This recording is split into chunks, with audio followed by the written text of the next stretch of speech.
Hello, good morning. My name is Indulata Mishra. मैं आज आपको स्मृति चैप्टर संचयन का जो स्मृति चैप्टर है उसके बारे में आपको बताएंगे कि ये चैप्टर ये पाठ आपसे क्या कहना चाहता है।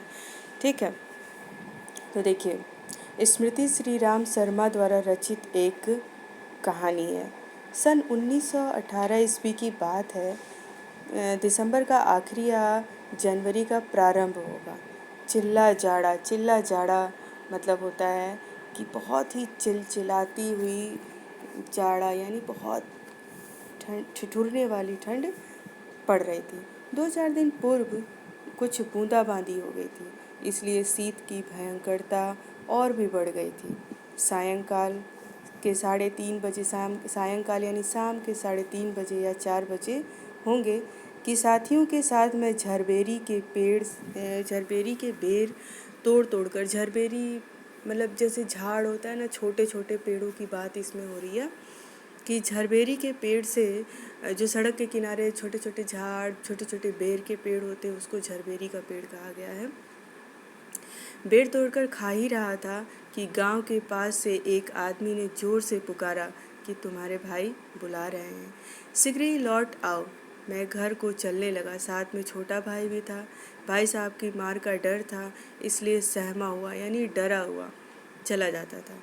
समझ में नहीं आता था कि कौन सा कसूर बन पड़ा है। डरते डरते घर में घुसा। आशंका थी, उसको लग रहा था कि मतलब मेरे मन में एक शंका चल रही थी। लेखक कहना चाहते हैं कि मेरे मन में एक शंका चल रही थी कि कहीं बेर खाने के अपराध से तो मैं पेशी नहीं हो रही है। पर आंगन में भाई साहब को पत्र लिखते पाया। अब पिटने का भय दूर हुआ। लेखक के मन से अपने बड़े भाई का पिटने का भय दूर हुआ। हमें देखकर भाई साहब ने कहा, इन पत्र को ले जाकर मक्खनपुर डाक खाने में डाल आओ। तेजी से जाना, जिससे शाम की डाक में चिट्ठी निकल जाए। उनके भाई साहब ने, श्री राम शर्मा जी कहते हैं कि भाई साहब ने कहा कि ये डाक खाने में ये पत्र जो डाल कर आ जाओ, और तेज़ी से जाना यानी बड़े ही शीघ्र ही जाना और जल्दी वापस आ जाना, जिससे शाम की डाक में चिट्ठियाँ निकल जाएं। ये बड़ी ज़रूरी है। जाड़े के दिन थे ही 30 पर हवा के प्रकोप से कपकपी लगी थी। हवा मज्जा तक ठिठुरा रही थी। मज्जा तक ठिठुराना यानी अंदर तक, हम कहते हैं ना कि इतनी ठंड पड़ रही थी कि अंदर तक काँप गए। उसी तरह से ये कह रहे हैं कि हवा का प्रकोप था ही, कपकपी लग ही रही थी और हवा मज्जा तक ठिठुरा रही थी। इसलिए हमें अपने कानों को धोती से बांधा। माँ ने भुजाने के लिए थोड़े से चने एक धोती में बांध कर दिए थे। माँ ने कहा कि चिट्ठी लेकर जा रहे हो, साथ में ही ये चने भी लेते जाइए और इसे भुजा कर ले आइए। हम दोनों भाई अपना अपना डंडा लेकर घर से निकल पड़े। उस समय उस बबूल के डंडे से जितना मुँह था उतना उस उम्र में राइफल से नहीं था। इसमें श्री राम शर्मा जी कह रहे थे कि उस समय मेरे हाथ में जो बबूल का डंडा था, उस बबूल के डंडे से मुझे इतना प्यार था, इतना लगाव था कि उस उम्र में किसी राइफल से भी नहीं होता। मेरा डंडा अनेक सांपों के लिए नारायण वाहन हो चुका था। मक्खनपुर के स्कूल और गांव के बीच पड़ने वाले आम के पेड़ों से प्रतिवर्ष उससे आम झुरे जाते थे। झुरे यानी तोड़े जाते थे।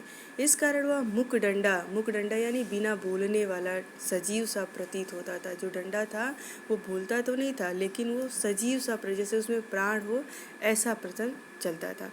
प्रसन्न वदन यानी प्रसन्न मन से हम दोनों मक्खनपुर की ओर तेजी से बढ़ने लगे। चिट्ठियों को मैंने टोपी में रख दिया, क्योंकि कुर्ते में जेब नहीं थी। हम दोनों उछलते कूदते एक ही सांस में गांव से 4 फलांग दूर हो, यानी बहुत ही जल्दी, और 4 मिनट के या 4 कोस के ही दूरी पर कुएं में के पास आ गए, जिसमें एक अति भयंकर काला सांप पड़ा हुआ था। कुआं कच्चा यानी वो सीमेंटेड नहीं था, ऐसे मिट्टी का ही कुआं था और 24 हाथ गहरा था। उसमें पानी न था। उसमें न जाने सांप कैसे गिर गया था। कारण कुछ भी हो, हमारा उसके कुएं में होने का ज्ञान केवल 2 महीने का ही था। बच्चा नटखट होते हैं। मक्खनपुर पढ़ने जाने वाले हमारी टोली पूरी बानर टोली थी, यानी जैसे बहुत चंचल थी, इधर उधर उछल कूद करती थी, इसलिए उसको बानर टोली कह दिया। एक दिन हम लोग स्कूल से लौट रहे थे कि हमको कुएं में उझकने की सूझी। उझकना यानी कुएं में झांक करके देखने का विचार आया। सबसे पहले उझकने वाला मैं ही था। कुएं में झांक कर एक ढेला यानी मिट्टी का एक पत्थर होता है, उसको हम ढेला कहते हैं, एक ढेला मैंने फेंका कि उसकी आवाज़ कैसी होती है यह सुनने के लिए। बच्चों के मन में वह उत्सुकता होती है कि मैं ये काम करूं, देखो इसका क्या क्रिया प्रतिक्रिया होती है। उसके सुनने के बाद अपनी बोली की प्रतिध्वनि सुनने की इच्छा हुई। कैसे हमने देखा ना कि ऊंचे पहाड़ों पर अगर हम बोलते हैं तो हमारी आवाज़ रिफ्लेक्ट होती है, लौट के पास आती है। तो इसी तरह अगर गहरे कुएं या खाली घर में अगर हम आवाज़ करते हैं तो वो आवाज़ गूंजती है। तो लेखक के मन में भी आया कि चलिए मैं तो उझक तो गया, लेकिन मैं अपनी आवाज़ सुनने की, अपनी आवाज़ की प्रतिध्वनि सुनने की इच्छा हुई।